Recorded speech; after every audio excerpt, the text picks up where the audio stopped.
Hey guys, Joker the Fool here, and this is my unboxing and review of Slumber. Now, I did get some review copies from Zaid Comics. It was Lost Pages and Magic Cup. They sent those to me very nicely, but I did back the Slumber's campaign just as it closed or like a little bit afterwards, and I figured I'd unbox it because I believe it was Philip Diaz who said I left something special, so I figured unbox, get my live reaction. So I got my trusty Leatherman here. We're going to open this up and see what goodies I got. I believe it's cards. It's what he told me when I was live streaming the other day. So we will open this up. Hopefully I'm good at opening up Gemini mailers, but we've got that there.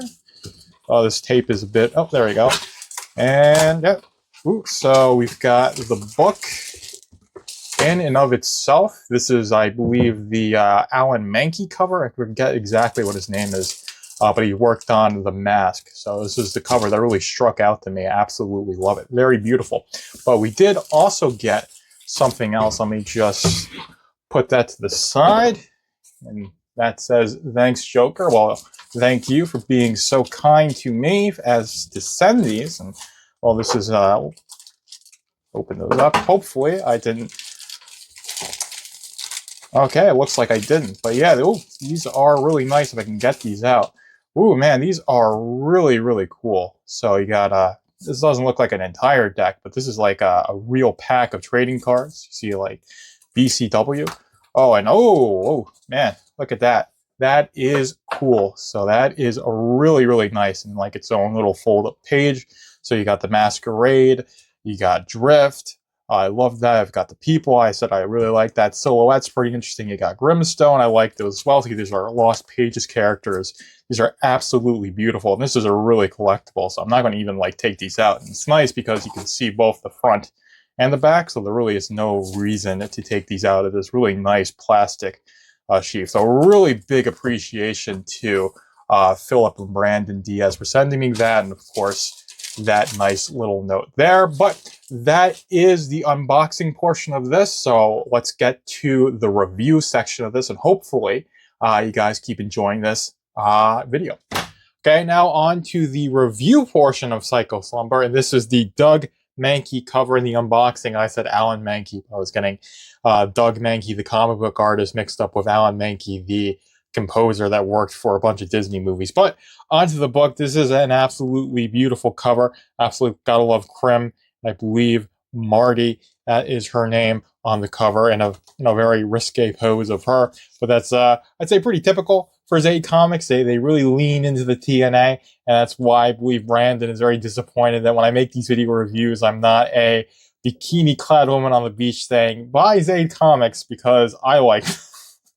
But anyway, let's seriously get into this review. Absolutely beautiful pulp art. You've got the artists being Juan Gedeon and Oliver Isabedra. And of course, you've got Eugene Bedeview on the colors, and they make an absolutely really punchy pulp style. And there is an absolutely good amount of gore, so it's not as gory as something like Invincible or Walking Dead, but you do have some moments that are quite gory, especially in the two-page spreads, and I'm not sure if I necessarily want to show those off. But when they do come, they are really good, and all these character designs are really, really punchy. So you've got Marty here, one of the main characters. You've got, of course, Krim, who appears in the Lost Pages, and he's got a really nice character design. You've got, I believe, who he works with. That's his like physical presence on Earth, and he's more of like this supernatural character. Works well with the plot of this. This is a crossover with the Kill Journal, and this is basically Krim and her teaming with Marty and St. George. He's the one who's, I want to say, navigating or putting together this team and hunting these revenants, and these are demons that hunt people in their dreams and kill them. It's like Nightmare on Elm Street, but it's in the style of a pulp comic. And the art is really nice. Like I said, the page layouts are really well done, so you can see everything looks very easy to digest visually. And you've got really good lettering from Philip Diaz. He did the writing along with Adam Lawson, getting that correctly.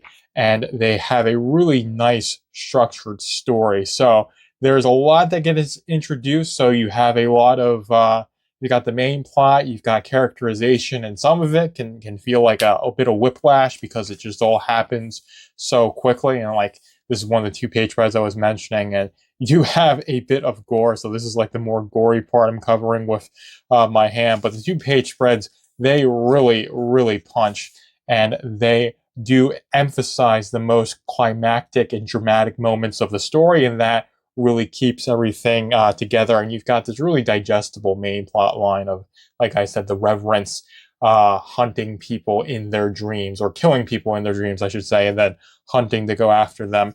And the character design's pretty relatable. You've got a romance plot with her, one of the other main characters. That's very it's very understandable, or say relatable.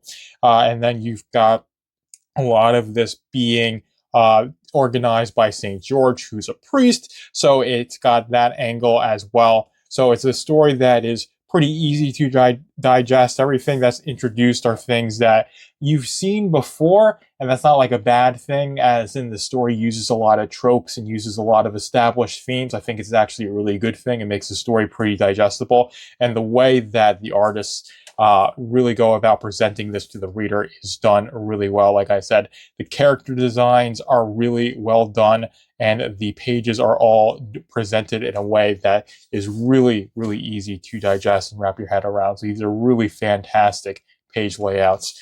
And it's really fantastic art. So the pencil work, the ink work, and the coloring really all come together and give you this really classic pulp style. And of course, you've got, plenty of like all the character designs are pretty attractive. Like Marty's got the mohawk, but she still has a very feminine body, and that's the same for basically her as well. She's got the mullet, but she's got a much more feminine design, which from Crimstone, I remember her being a much more masculine character. So she did get changed a little bit, but this really all works in terms of coming together and making a really nice structured story in Psycho Slumber. It's definitely something you can wrap your head around. If you like gory comics, you're going to like this one. I'd say it's not necessarily like the most explicit like horror comic. It's got horror themes, but to me, this is more like a thrilling, gory action comic.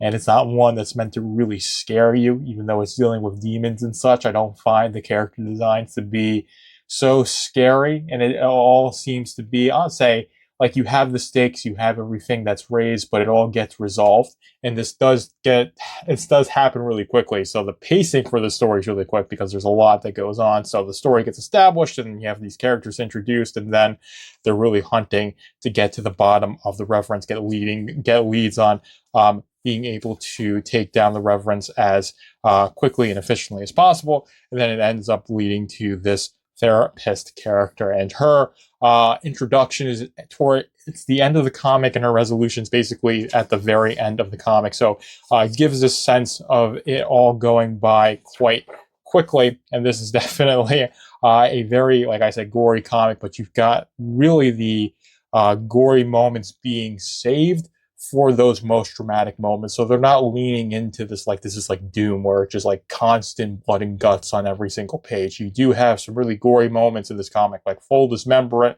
or full disembowelment is the correct word, but you really only see those moments towards the towards or in the most dramatic moments of the book. And that's what really gives this book its punch.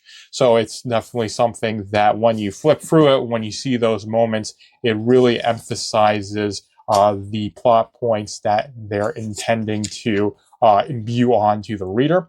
And of course, you've got this fantastic art that really makes it a joy to flip through. So everything's presented well. The character designs feel very consistent. They feel very thematically aligned. So nothing really feels out of place in this book. It definitely all feels like, definitely all comes together and makes a very cohesive experience that is a true one-shot in the sense that it all ties itself together quite well.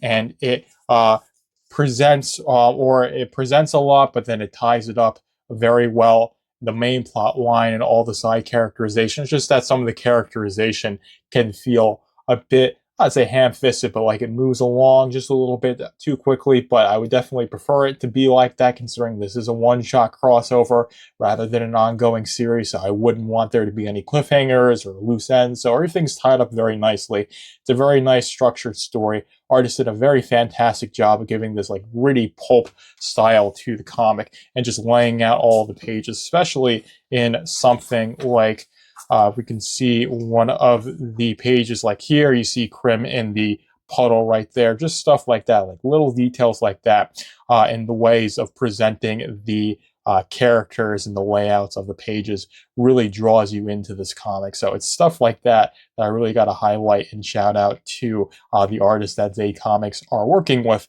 in structuring a really nice story, both visually and of course narratively. Makes Psycho Slumber definitely something that is worth your time.